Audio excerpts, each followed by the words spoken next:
Education from Fayetteville State University, a Master of Education in Divergent Learning from Columbia College, a Master of Arts in History from Texas Tech University. Isn't that the one over Jada? No. I think, or is that East Texas? University of Texas. Oh, okay. She's out in Lubbock. Okay.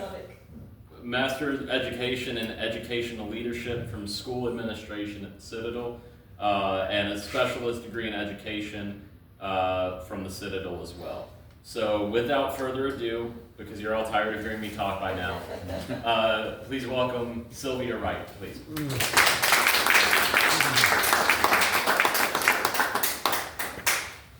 Thank you for that introduction, and thank you for allowing me to come and speak.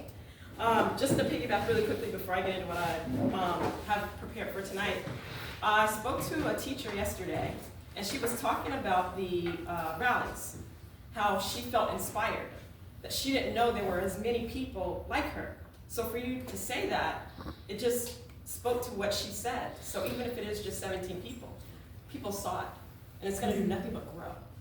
So, yeah, I just wanted to share that piece. You're on the right track. So my name is Sylvia Wright, and I'm a proud native of North Charleston, South Carolina, born and raised. Growing up, my father's service in the Air Force meant I was raised among people from all walks of life.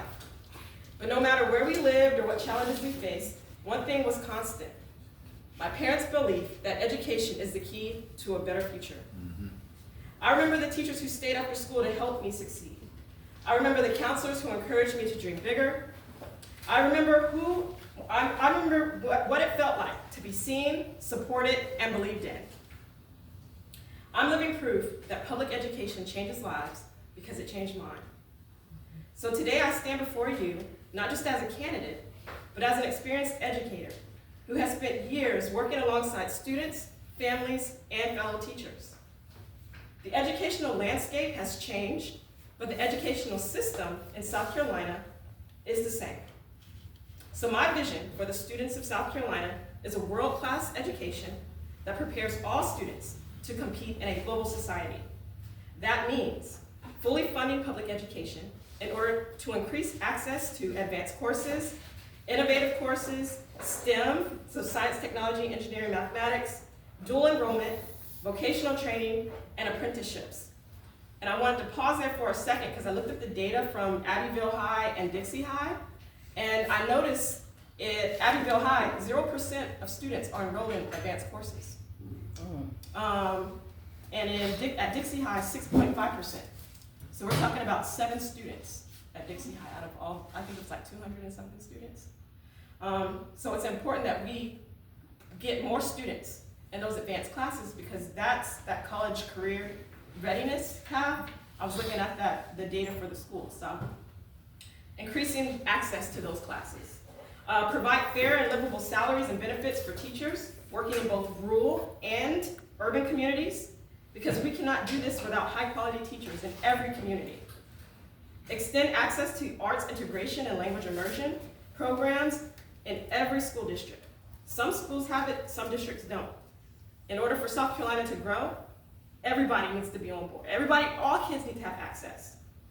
Support the construction of state-of-the-art schools in forgotten communities. Ensure every school district establishes a solid continuum of services to support our students in special education. And expand universal pre-K and ensure all students in every community have access. I'm also committed to educating the whole child. School is more than just academic instruction. We have to meet students where they're at. Our students deserve emotional support, physical wellness, and safe, inclusive learning environments. My budget will invest in more counselors, mental health professionals, nutrition programs, and social emotional learning. This is how we foster well-rounded students ready to thrive, not just in school, but in life. I will prioritize public education with transparency and accountability. As your representative, I will work for you, the taxpayer. It is my duty to ensure fiscal responsibility across our state. Every educational institution receiving public funds must meet high standards of equity, quality, and accountability, no exceptions. By doing so, we will create a positive return on our investment in education for our children, our communities, and the future of South Carolina. I want my grandson to go to a school that will elevate his level of learning. Every kid in South Carolina deserves to go to a school that will elevate their level of learning. So let's strengthen our public schools and provide all students with a world-class public education, not weaken them for the benefit of a few. I believe in South Carolina, I believe in our children, and I believe in you. I'm asking you to believe in me. So together, we can give every child a chance to rise, lead, and thrive. So I need your voice, your energy, and your investment. So first thing is go to my website, Wright2026sc.com. You can sign up to volunteer and receive my newsletter. You can spread the word, talk to your neighbors, friends, and families about my campaign. You can friend me on Facebook, and then you can share my posts. Instagram as well. Donate to my campaign. You can give 100, 200, or whatever you can give at the time. Big or small, it doesn't matter. It all adds up and helps the campaign. You can also become a monthly donor. Together we can build a future that starts in our classrooms and reaches every corner of South Carolina. I'm Sylvia Wright, and I need your vote to become the next state superintendent of education. Thank you. All right.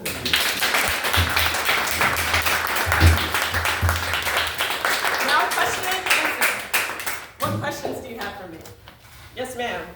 Okay, do they still have it set up so that, in high school especially, if kids have, in some cases with ADHD or other kinds of problems, get put into a special track?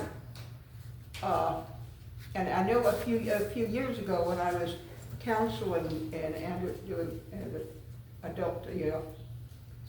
the adolescent counseling center in Anderson, there were a couple of clients, patients that I had that were in this special track, and apparently once you got put into that special track, you couldn't get out of it, and if you were in that track, you could not get a high school diploma. Mm-hmm. You could get a certificate of completion, but not a high school diploma. So what's their motivation? In fact, I wound up counseling one of them and saying, yeah, you might as well go ahead and drop out. As he was talking about it, it would make as much sense for him to drop out of high school, work on getting his GED and go into a vocational training program, because he wasn't going to get anything out of high school.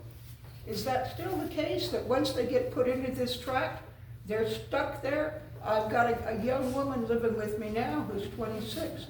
One of the reasons she doesn't have a high school diploma, she had ADHD and was apparently put into some kind of and then was stuck. And even though she later got some help, and she's on some medications now, and she's smart, she still doesn't have her high school diploma, and she couldn't go back to high school because she was 19, so she was too old to go back to high school. We're now trying to help her get her GED. But isn't there something better that we can do for kids like that than to put them in a track that they're stuck with? They may wind up going into that track in junior high or in 9th grade, and then make some changes and getting some counseling, but they're stuck there and can't get a high school diploma. Can we make some changes to that? Yes, ma'am. So the issue that I'm finding is it's not that they're stuck. They don't know. A lot of them, it's when they graduate. This is the biggest gripe that I'm hearing, or not even a gripe, it's the biggest problem that I'm hearing, is kids are put on the track, and then when they graduate, they realize that they don't have a diploma. And so they have to go get a GED, which is harder. So the issue is communication. Parents need to know, and they need to be well informed about this track, because there is a track, like you're saying. Yeah.